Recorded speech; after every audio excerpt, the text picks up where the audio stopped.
بسم الله الرحمن الرحيم الحمد لله رب العالمين له النعمة وله الفضل وله الثناء والحسن صلوات الله البر الرحيم والملائكة المقربين على سيدنا محمد طه الأمين وعلى آله وصحبه الطيبين الطاهرين ومن تبعهم بإحسان إلى يوم الدين.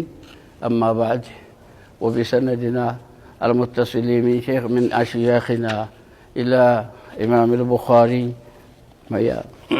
بسم الله والحمد لله والصلاة والسلام على رسول الله صلى الله عليه وسلم.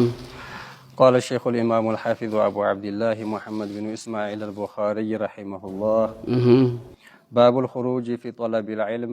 علم لما قرأت موطات على تبيته شاية تاتكس ليبوني يبلى علم يقيم جراشي.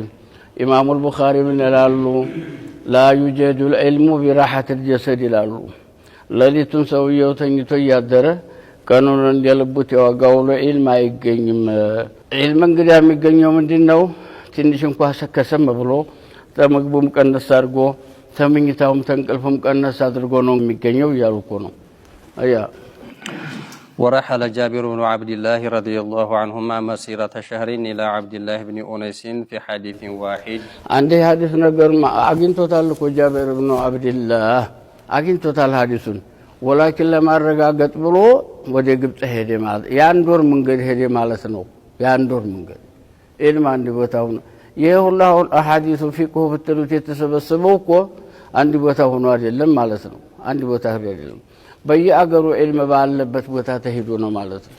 በሱዳን ተሄዳለህ፣ በግብጽ ተሄዳለህ፣ በሻም ተሄዳለህ፣ እየተሄደ ነው የተቀራው እንጂ አንድ ቦታ ቁጭ ብሎ ኢልም ይመጣኛል ማለት ይሄውም ሸርጡም አይደል። እንዴት ብሎ ይገኛል?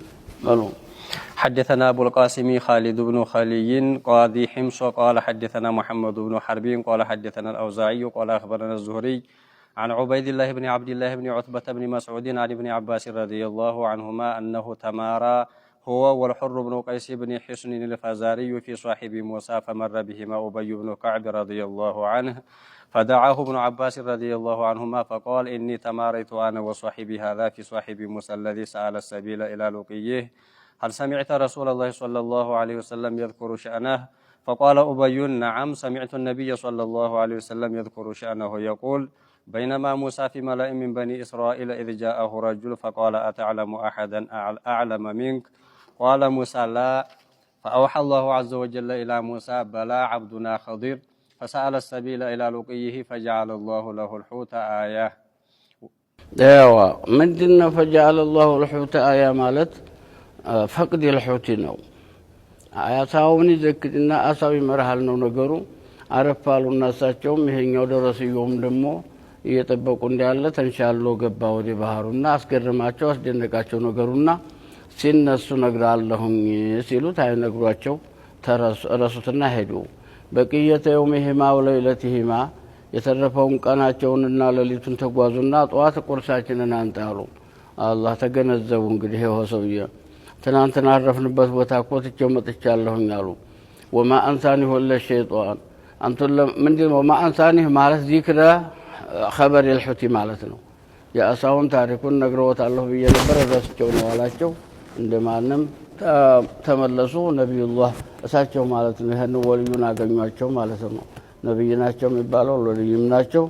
ወልይነቱማ ምን የሚያጠራጥር ነገር አለ? የሚያነጋግረው ነብይ ነው ታዲያሉም ነው ኸድር ማለት ነው ብለዋል። وقيل له إذا فقدت الحوت فارجع فإنك ستلقاه. فكان موسى عليه الصلاة والسلام يتبع آثار الحوت في البحر. فقال فتى موسى لموسى عليه الصلاة والسلام أرأيت إذ أوينا إلى الصخرة فإني نسيت الحوت وما أنسانيه إلا الشيطان أن أذكره. قال موسى ذلك ما كنا نبغي فارتدا على آثارهما قصصا. يقصان قصصا يفلقنا وبتاكو يا نبر أنت ويا أبو تاديا فوجد خضرا فكان من شأنهما ما قص الله في كتابه. فوجد خضرا ነው እንግዲህ አሁን እንግዲህ ያገኟቸው ማንና ሐሏቸው ተተነጋገሩ በኋላ አስከተሉ ኢልም ልቅራሏቸው ነው። አትችልም ሶብር የለም ኢልም ያለው ኢልም መቀራ ሰው ትግስት አድርጎ ነው የሚቀራው። አንዱ እሳቸው ይሄኛ ነብይ አለይሂ ሰላቱ ወሰለም ምን ይላሉ? አይ ምን ይደረጋል ለሶበረ ሙሳ ለካነ ብዙ ነገር የሚሆን ነገር የሚገኝ ነበረው።